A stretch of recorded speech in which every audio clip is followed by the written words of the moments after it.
listening. À l'écoute. Yo Kamela. Kusikiliza. Udi umvwa. Nyosonge tuba mukewa. À l'écoute pour s'informer.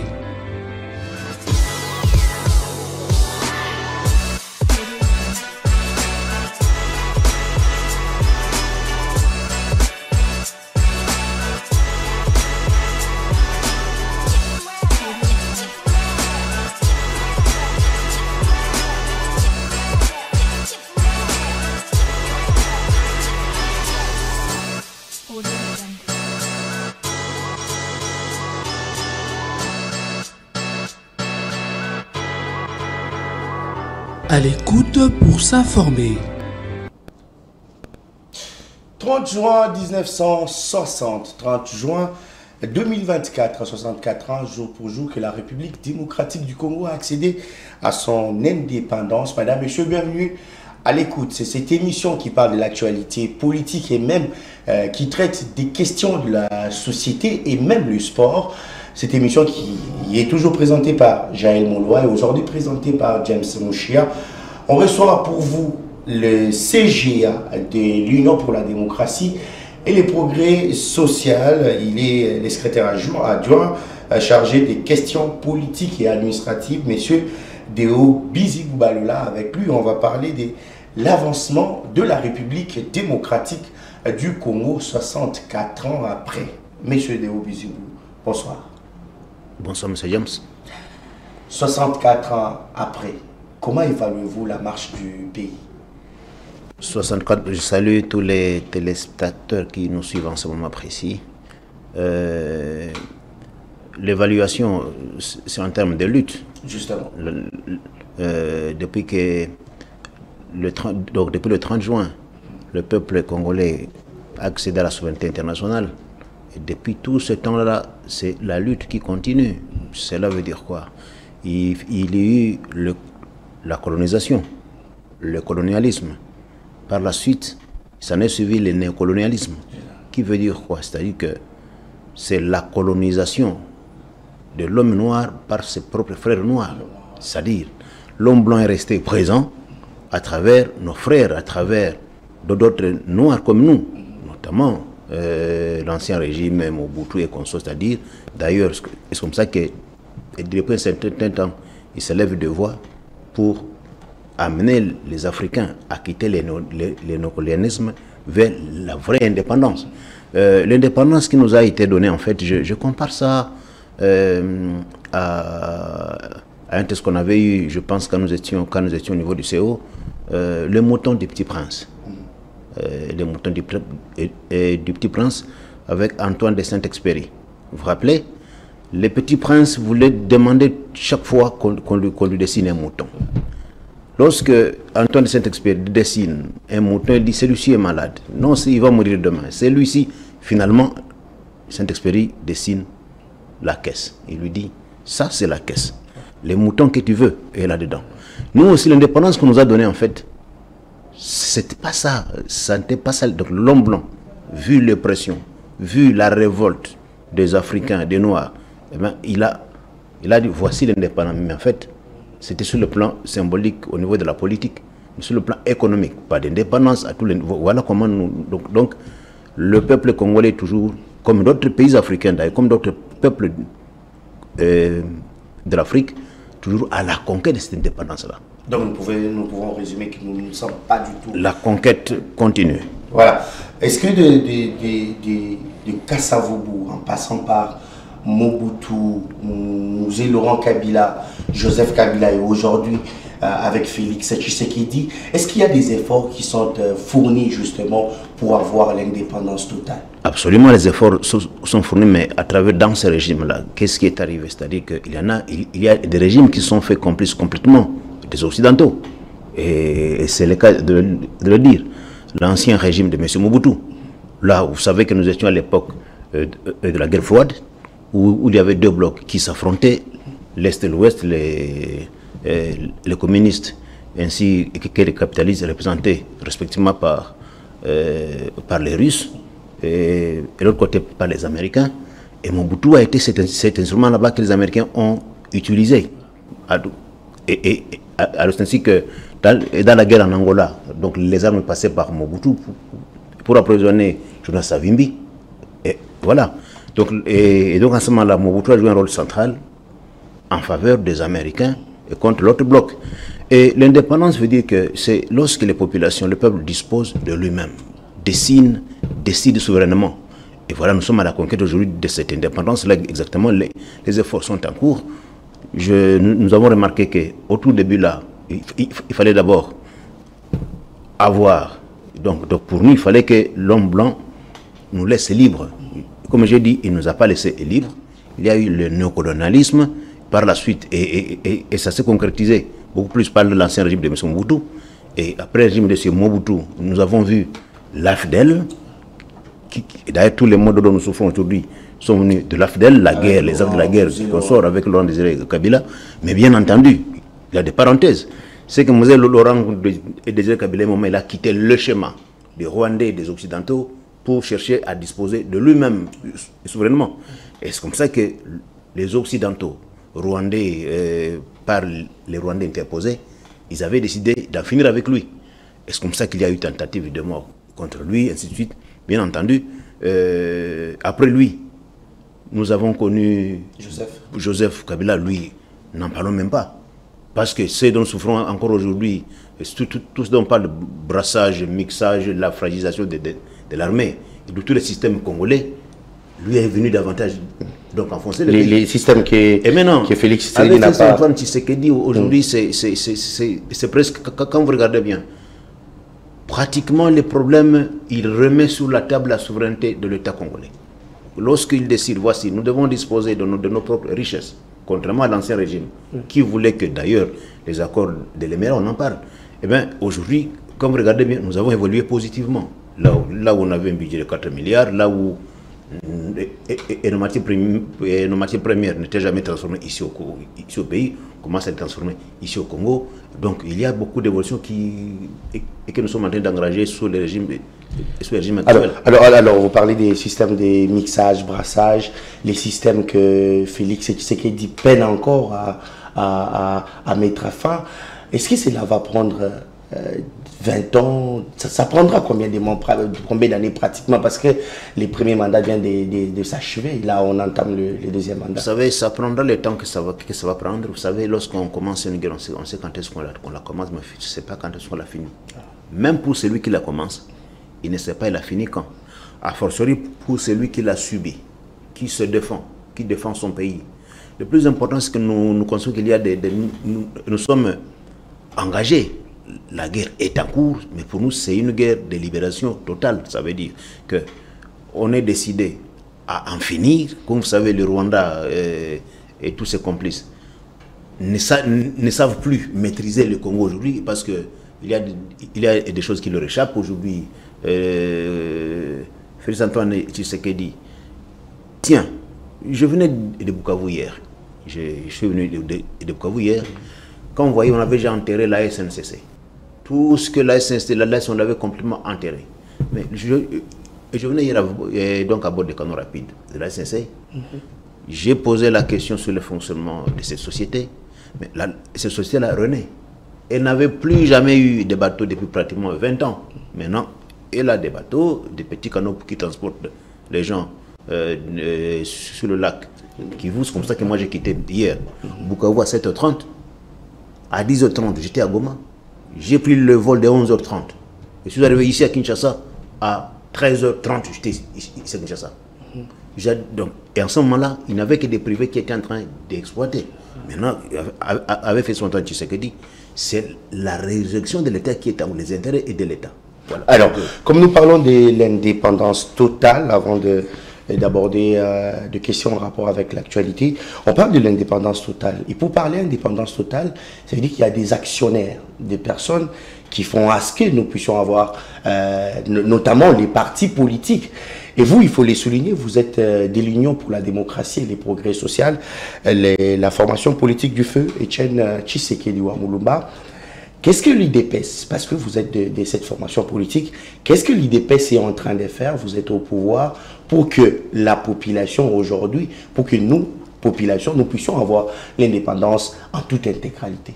Je pense que je suis en train de dire que la lutte est en cours, la lutte continue exactement.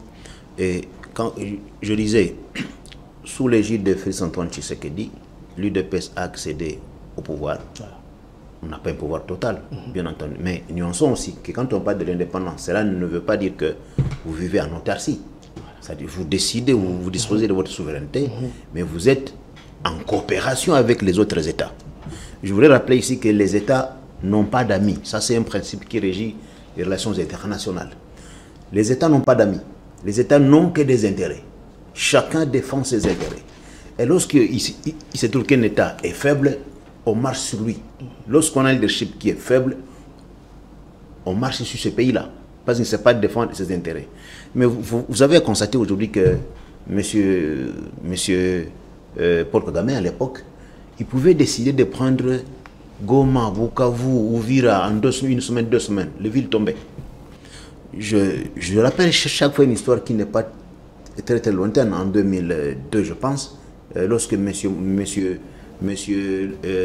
Laurent Kunda, parti de Goma à 200 km pour aller renforcer Mutebousi à Bukavu et prendre la ville. En quelques jours, il est parti de Goma pour aller prendre Bukavu. Voyez-vous, mais aujourd'hui, ce n'est plus possible. On n'a pas encore... La lutte ici, c'est que ce qui fait qu'on ne puisse pas voir, déjà, il y a eu beaucoup d'évolutions. Je disais il n'y a pas longtemps que lorsque le président Antoine Tshisekedi a accès au pouvoir, on a un budget de 4 milliards. Aujourd'hui, nous sommes au-delà de 16 milliards. Voyez-vous, il y a eu des évolutions. Sur le plan social, n'en parlons pas.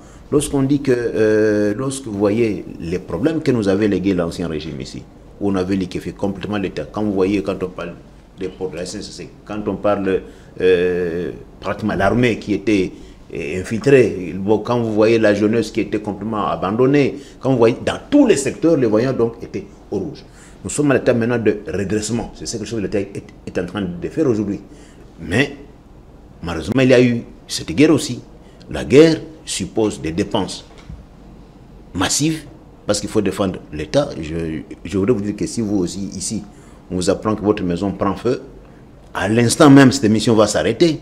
Vous allez partir défendre votre maison. Et nous, notre mère patrie, notre maison, c'est la RDC. Tant que n'importe qui peut venir s'attaquer à l'RDC, venir puiser au Congo les matières, amener n'importe où, au Rwanda et consorts, ben, il faut défendre. Et aujourd'hui, les gros des dépenses aujourd'hui sont orientés vers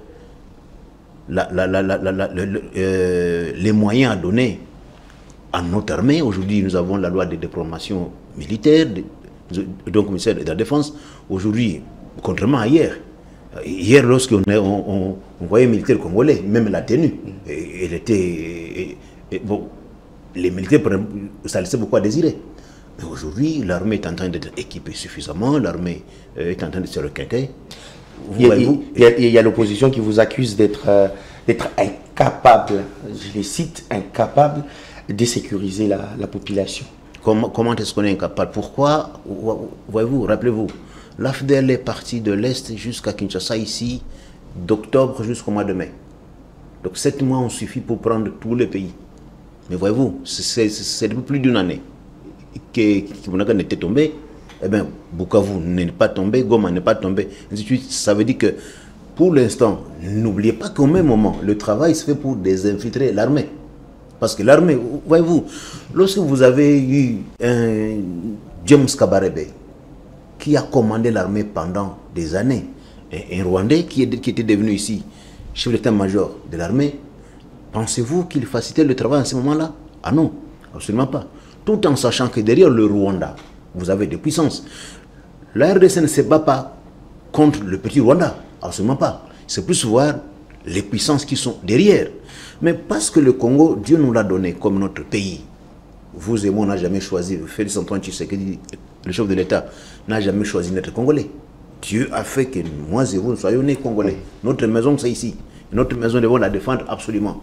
Voilà, donc, de ce côté-là, au moment où nous sommes en train de travailler pour relever les choses dans tous les secteurs, vous voyez aujourd'hui les services nationaux, lorsque on commence à produire aujourd'hui, voilà, il n'y a pas longtemps, on ne pouvait pas produire, ici à Kinshasa, c'est une chose comme, disons, aujourd'hui vous arrivez au Congo, on produit les fils électriques. Grâce à notre cuivre. On les produisait, on les transformait jamais ici. Nous sommes en train de transformer aujourd'hui le cobalt, ainsi de suite. Donc le travail est en train de se faire de telle sorte que, au même moment, dans tous les secteurs, alors ça se relève, au même moment, nous sommes en guerre. Restons dans la sécurisation des personnes et surtout en rapport avec les sécurités à l'est du pays. Lors du premier mandat du chef de l'État, on en a parlé beaucoup sur la diplomatie. Et vous êtes parmi, parce que j'ai suivi l'une de vos émissions ici, vous êtes parmi ces personnes qui ont vanté la diplomatie agissante du président Tshisekedi. Il faut qu'on les rappelle, aujourd'hui, le Conseil des Nations Unies a maintenu des sanctions en rapport avec l'achat d'armes contre la République démocratique du Congo et les pays qui est en guerre. Est-ce que vous ne voyez pas que les Nations Unies sont en train de fragiliser et le pays et les FARDC qui sont en train de combattre, et même nous sommes aujourd'hui en mesure de mettre en cause votre diplomatie agissante? Très bien. Je voulais d'abord rappeler que lorsque vous me receviez ici, j'ai toujours dit que la solution face à la guerre, nous, le Congo, le Rwanda ou bien n'importe quel autre pays, la solution définitive ne viendra pas de l'extérieur. La solution définitive viendra des Congolais, lorsque l'armée congolaise sera en mesure de corriger tout ennemi qui viendrait. Parfois, je donne un exemple. Je dis, vous avez un voisin qui chaque fois envoie ses enfants chez vous venir mettre du désordre. Donc pour autant que ces enfants viendront venir faire de chez vous, taper vos enfants et rentrer librement, ben, ils viendront toujours. Mais les jours où ces enfants-là viennent, ils sont sérieusement corrigés. Lorsque leurs parents vont les envoyer aller encore, ils vont dire, papa, non, non, non, non. Ce qu'on a eu hier, on ne voudrait pas y aller. Et c'est là qu'on devrait en arriver. Aujourd'hui, les Congolais savent qu'aujourd'hui, il n'y a pas longtemps, je pense qu'il y a 2 mois, 1 mois à peu près, qu'on a inauguré une usine de fabrication des munitions. Ça veut dire qu'il ne sera plus question d'aller importer les munitions. Donc il n'en sera plus question. Aujourd'hui, nous avons une usine pour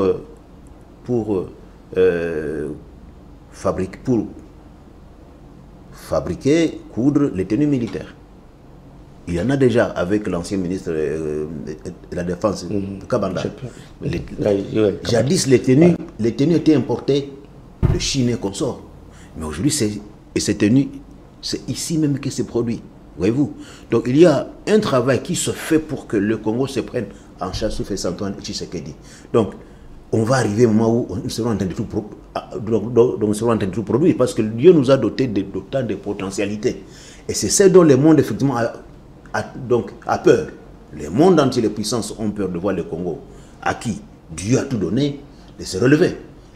Donc le président Tshisekedi n'a pas su convaincre les Nations Unies et les autres pour arriver à lever cette option-là. Non, voilà, le travail sur le plan diplomatique, il se fait. Quand vous voyez aujourd'hui, nous avons la SADC qui est à nos côtés, ici au Congo. Quand vous voyez le chef de l'État, il était au Tchad il n'y a pas longtemps, il est annoncé aussi que probablement des troupes tchadiennes pourraient venir. Savez-vous que si Goma n'est pas encore tombé, il y a un aspect diplomatique. Ça veut dire, vous avez vu la SADC qui est venue à nos côtés, vous savez, les problèmes qui se passent ici, il y a des États qui sont aux côtés du Congo et qui les soutiennent. Comme j'ai insisté, la solution, c'est nous les Congolais, notre armée congolaise qui doit, mais le travail se fait, comme j'ai dit, de s'infiltrer une armée qui a été infiltrée pendant autant d'années, voilà. Reprendre l'argent qui est détourné depuis des années, quand de 4 millions maintenant à 16 milliards, c'est très laborieux. Et ce travail-là se fait, comme j'ai dit, sous l'égide. Justement, vous faites allusion à des forces qui viennent. Il y a des forces ougandaises, il y a des forces probablement tchadiennes qui doivent venir. Il y a même la MONUSCO qui est à Goma et les périphéries pour sécuriser la population. Alors, ces forces, ils viennent, si je ne m'abuse pas, c'est pour quelle finalité au fait? Parce que là, il y a quelques jours, les FARDC récupèrent des territoires occupés Et quelques jours après, c'est la M23 qui récupère. Qui justifie cet tâtonnement? Qu'est-ce qui ne va pas? Quand la guerre est en cours, le plus important, c'est d'arriver au résultat. Les stratégies militaires sont telles que... il y a des choses qu'on ne peut pas dire ici. Par exemple, il y a des secrets de défense qu'on ne sait pas développer ici. Quand vous regardez bien, l'axe Saké-Goma, c'est depuis des mois et des mois que l'ennemi n'arrive pas à progresser. Justement. Complètement coincé, bloqué. C'est quand ils s'aperçoivent que, voilà, comme on ne sait pas percer ici, on tente maintenant le nord. C'est ce qu'ils ont fait. Dans les stratégies militaires, il y a des opérations qui consistent à dégarnir un coin. Par exemple, là où il y avait 300 militaires, vous y laissez seulement une trentaine qui font juste, pour donc symboliquement marquer la présence, alors tous les restes, vous les envoyez ailleurs, dans un front. Alors, ce sont des stratégies, mais le plus important, c'est quoi? Je vous ai fait remarquer que depuis là où les villes tombaient comme des champignons, Goma, Bukavu, consort, là où l'AFDL a eu à faire 7 mois pour prendre tout un pays, ça fait aujourd'hui presque 2 ans. Bien entendu, cette guerre, ils l'ont préparée depuis très très longtemps. C'est depuis les années 1900 qu'ils ont préparé cette guerre. Félix Antoine Tshisekedi n'est au pouvoir que depuis seulement 2019. Est-ce que vous ne pensez pas qu'il faut prendre peut-être des mesures fortes, des décisions très très fortes? Parce que là, dans le camp du PPRD, on dit, je cite, c'est le régime Tshisekedi lui-même qui fragilise les pays. Là, c'est Ferdinand Kambere, l'opposition qui propose que vous puissiez rendre l'établier, vous l'IDPS, ça veut dire le président Tshisekedi, qui puisse se juger lui-même incapable de sécuriser la nation et face à l'insécurité, laisser le pouvoir pour qu'il y ait peut-être d'autres mesures pour avoir l'intégrité de l'intégrité de notre pays. Vous savez, s'il y a des personnes qui ne pouvaient même plus parler dans ce pays, ce sont ceux-là du PPRD, de l'ancien régime de M. Kabange. Regardez un pays comme celui-ci, ils ont laissé combien de milliards de budget? 4 milliards. Un pays comme celui-ci, ils ont laissé des centaines et des centaines de milliers d'enseignants non payés, non matriculés, des centaines de médecins qui n'accèdent pas des centaines, ils ne pouvaient même pas parler dans ce pays ici. Mais je disais s'il n'y a pas longtemps, mais qui sont la cause de ça? Ce sont les kabylistes, ce sont les kabanguistes, ce sont les alfidéliens qui ont créé, qui ont amené le RCD, le CNDP consort. Ce sont eux. Ceux-là ne devaient même plus parler dans ce pays ici. Sinon, vous savez, par moment, je dis Félix Antoine Tshisekedi, il a un grand cœur.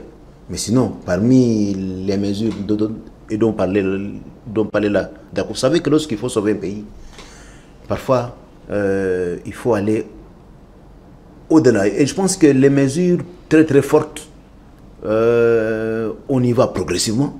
Parce que pour agir, ça dépend du contexte dans lequel on se trouve. Félix Antoine Tshisekedi accède au pouvoir, il n'a pas, l'UDPS n'a pas, il n'a que 32 députés. Et jusqu'aujourd'hui, nous avons, avec nos 150, nous n'avons pas 251. On n'a pas. Ça fait qu'il faut compter avec les autres pour savoir, parce que la condition, elle est là. Si nous étions dans un régime où on dit, voilà, le chef de l'État décide d'aller sans consulter la majorité, on devrait le faire. Mais la Constitution a prévu que pour avoir le gouvernement, pour qu'il soit investi, voilà, il faut compter avec les autres. Alors, je constate que nous sommes en train d'évoluer.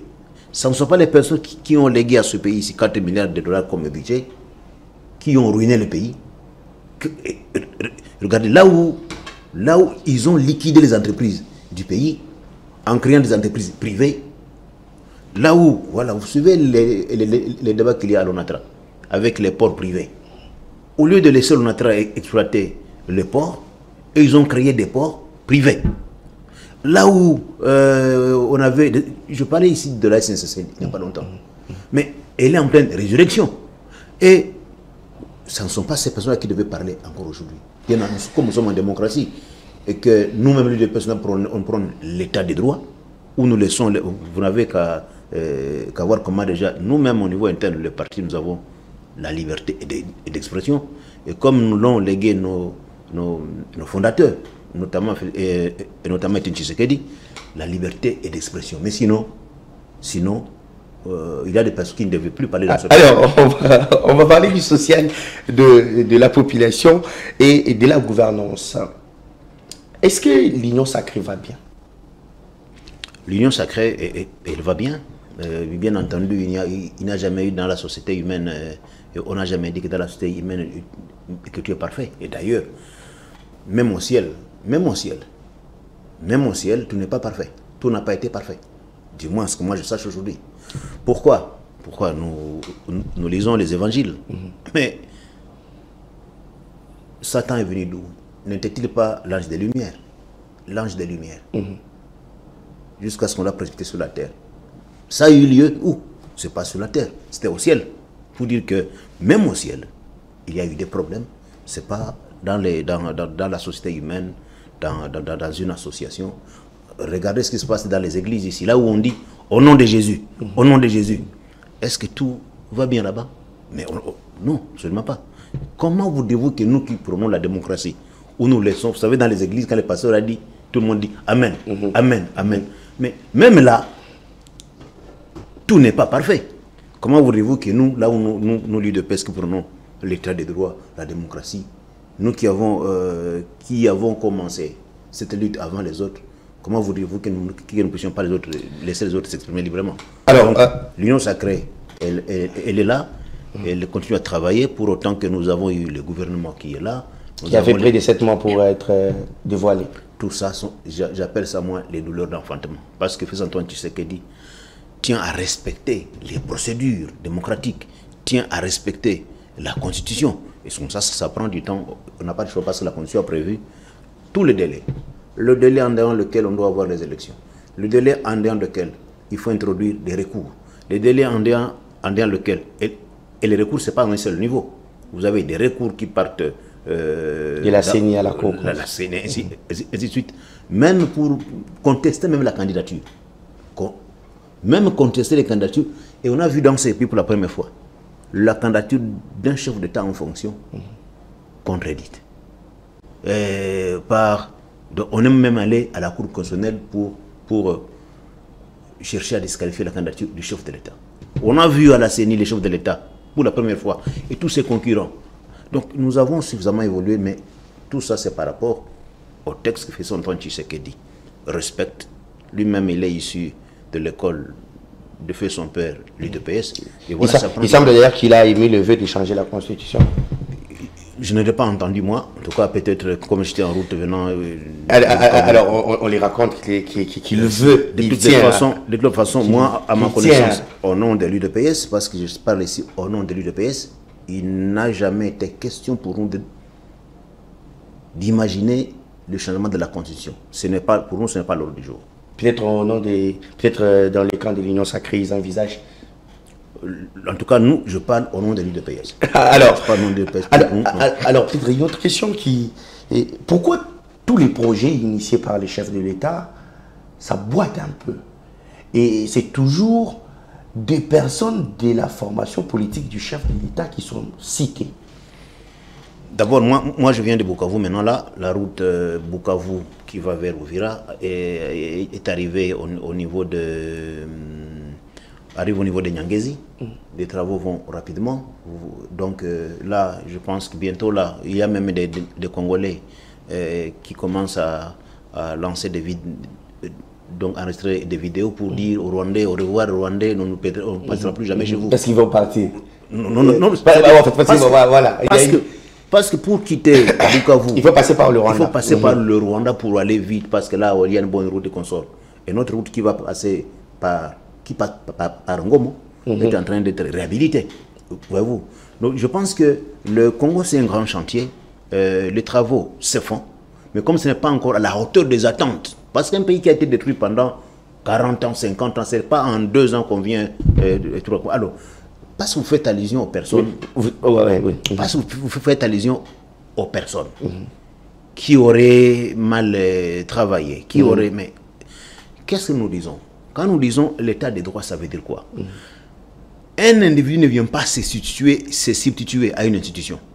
Non, je vous ai dit que Fils-Antoine Tshisekedi respecte les procédures, les exigences légales et constitutionnelles. Et il veut à ce que chacun joue sa partition. Ça veut dire, quand on pose la question au chef de l'État sur la Constitution, il reconnaît qu'il y a encore un grand travail, plutôt sur la justice, il y a un grand travail à faire.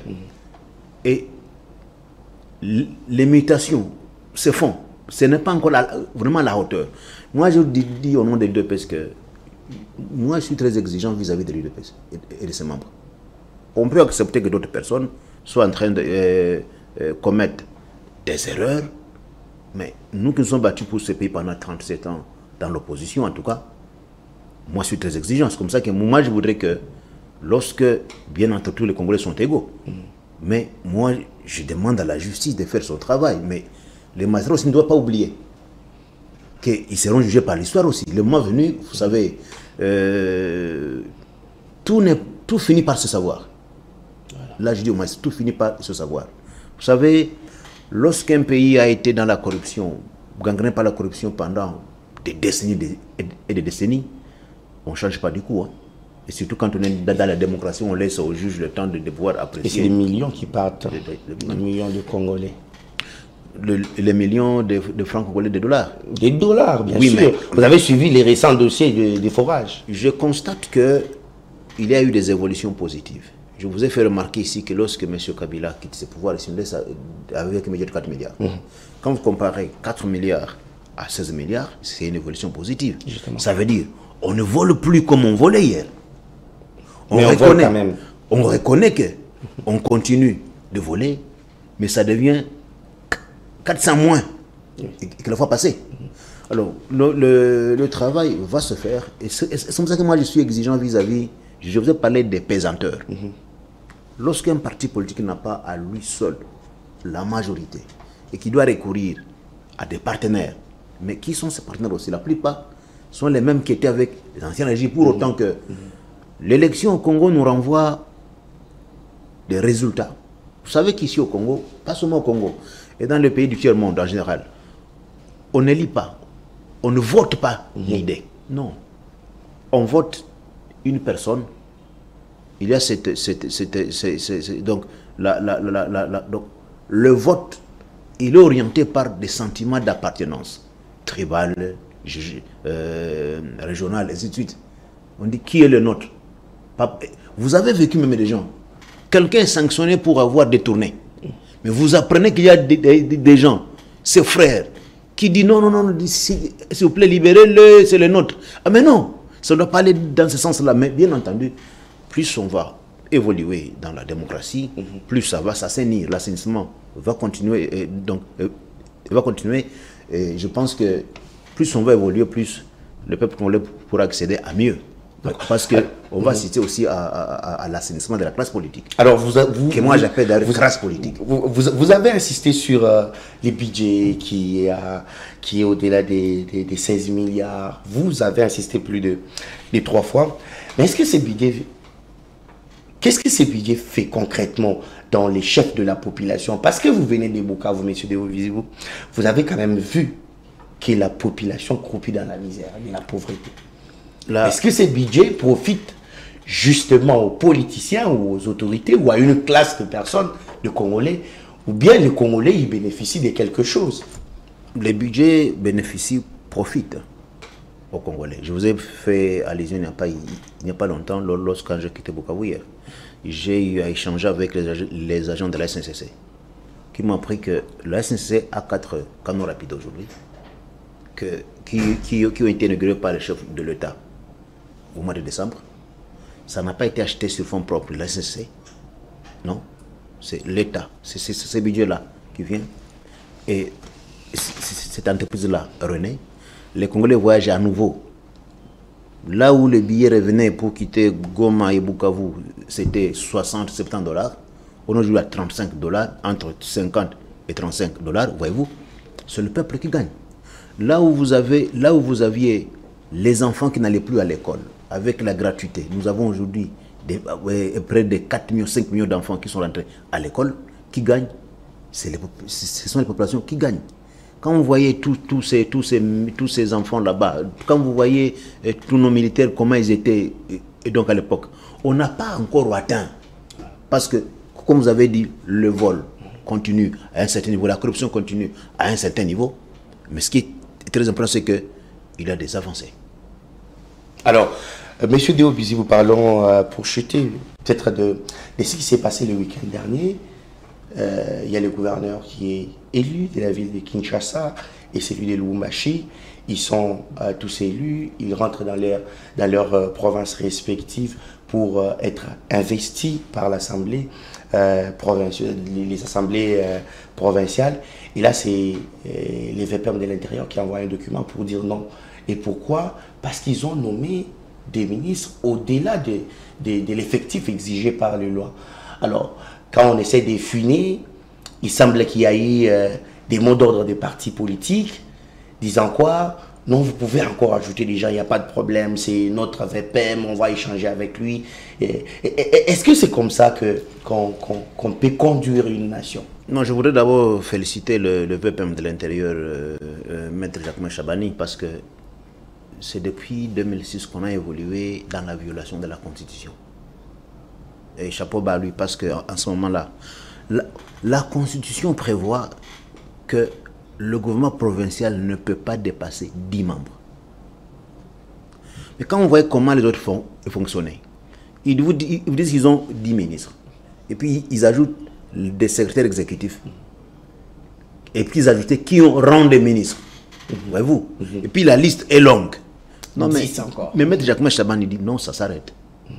Mais là où c'est révoltant, c'est dans quel sens? C'est de voir que, avant, parce qu'ils ont été reçus d'abord par lui-même, il leur a parlé, ils ont été reçus par le chef de l'État, à la cité de l'Union africaine, avant de rentrer chez eux pour aller présenter leur programme devant les assemblées provinciales, leurs assemblées provinciales respectives. Mais ce qui est sidérant, c'est de constater qu'après qu'ils aient été instruits par le VPM, les deux là rentrent, ils font le contraire de ce que le VPM leur a demandé. Et ce n'est pas le VPM qui leur demande ça. Là, c'est la Constitution qui l'exige.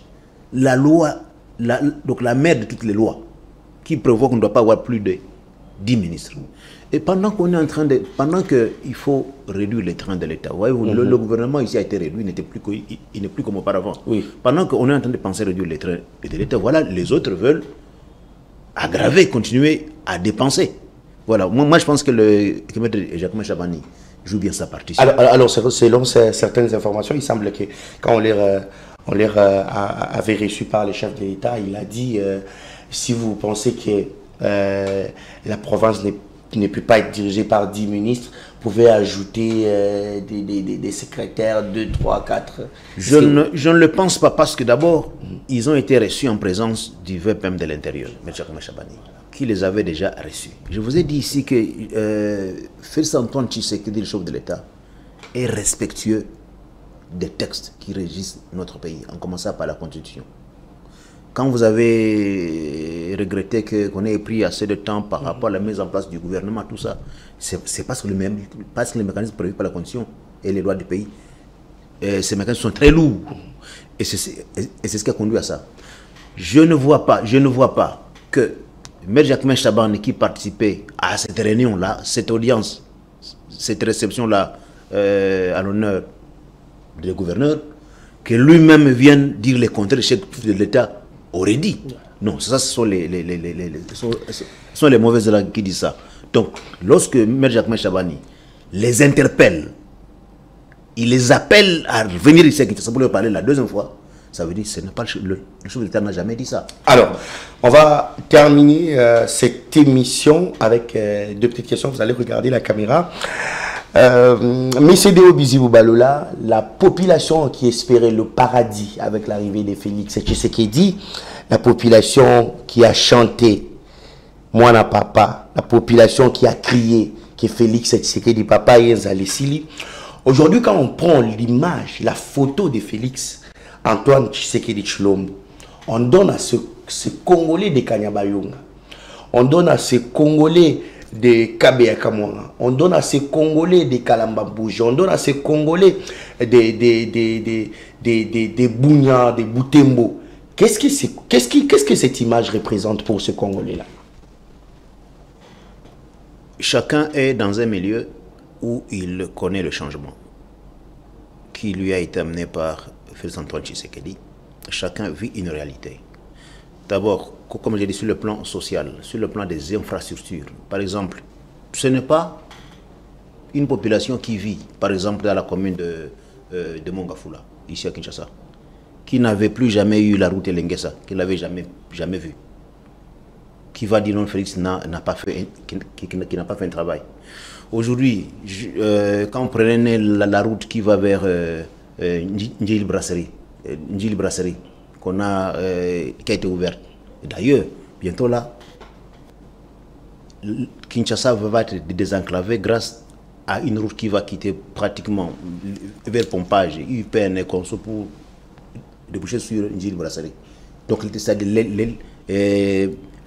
les camions et donc à gros tonnage ne seront plus en train de passer sur bypass, mais vont contourner toute la ville pour venir déboucher au niveau de Njili Eucalyptus et venir en ville, prendre poids lourd jusqu'en ville.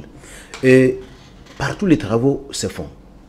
Quand vous arrivez, par exemple, disons, je viens de Bukavu, où cette route-là qui va de Bukavu vers Uvira pour ne plus passer par le Rwanda, elle avance à grands pas. Donc, à tous les niveaux, le travail se fait. Quand vous dites à quelqu'un de Bukavu, de Goma, vous savez que Félix Antoine a été élu massivement au Nord Kivu. Massif, pourquoi? Parce que ce qu'ils avaient vécu auparavant, où Paul Kagame a décidé de prendre Goma, ça tombe le même jour, Bukavu consort, ils observent que les choses de l'État tiennent ce front-là. Donc, de ce côté-là, le peuple, on vient des élections, le peuple a voté. Et le peuple a constaté le changement. Et tout ce qui est en train de se faire comme difficulté, je reconnais que par rapport aux attentes, nous ne sommes pas encore là parce qu'en peu de temps, le Congolais qui sait que le pays est nanti d'assez de richesses, s'attend. Mais qu'est-ce que nous constatons? La lutte est en cours. Par rapport aux attentes, vous donnez combien de pouces? Exactement. En tout cas, par rapport aux attentes, oui. je peux estimer que, en tout cas, par rapport le long gouffre d'où nous venons là, et c'est long gouffre, oui. Je pense que Félix Antoine Tshisekedi mérite 70% par rapport à ce gouffre-là, et par rapport aux efforts. Mais par rapport au développement, je dois reconnaître que Félix Antoine Tshisekedi remet le train sur les rails. Le train n'était même plus à mesure de rouler, il était en dehors des rails. Félix Antoine Tshisekedi ramène le train sur le rail et le train commence à rouler. Voyez-vous, même vous, bien portant, vous n'allez pas quitter votre lit et commencer à courir à 20 km à l'heure. Non. Vous vous réveillez, vous descendez du lit, vous commencez à marcher petit à petit jusqu'à ce que vous allez prendre la vitesse des croisières. Et donc la vitesse des croisières. Et donc le Congo a bel et bien enclenché une marche avec Félix Antoine Tshisekedi vers son indépendance, parce qu'on parlait d'indépendance, et la véritable indépendance. Et donc, et comme vous avez vu, l'UDPS n'avait que 32 députés à la première, dans la première législature. Nous en sommes à 75 avec nos mosées à 150. À coup sûr, le peuple nous faisant confiance nous permettra d'avoir plus de 251 et pour diriger ce pays. Et quand vous parlez de l'UDPS, les partis vont bien ou il y a des problèmes? Le parti va très bien. J'ai vu des annonces qu'il y a un cadre de l'UDPS qui annonce... Écoutez, une question. Dans quel parti? J'ai vu des annonces qu'il y a un cadre de l'UDPS qui annonce... Dans quel parti vous avez déjà vécu une démocratie plus qu'à l'UDPS? Aucun. Partout quand le chef a dit, c'est comme des gourous d'église. Où le chef a dit ceci. Parce qu'il y a d'autres cadres qui refusent ce que l'autre cadre est en train de faire. Peut-être que vous ne voulez pas en parler. Je dis ceci. Nous sommes un parti démocratique. Donc vous laissez chacun faire. Non, pas laisser chacun. Nous sommes à l'intérieur. Il y a des problèmes, on les aborde à l'intérieur. Bien entendu, comme on parle, tout le monde entend. Et voilà, c'est ça la démocratie. Merci, M. Edeo Bizi Boubalola, il est secrétaire CGA de l'Union pour la démocratie et le progrès social. C'était votre émission à l'écoute. Nous allons nous retrouver prochainement pour notre numéro. Au revoir. Listening. À l'écoute. Yo Kamela. Kusikiliza. Udi umvwa. Nyoswange tuba mukewa. À l'écoute pour s'informer.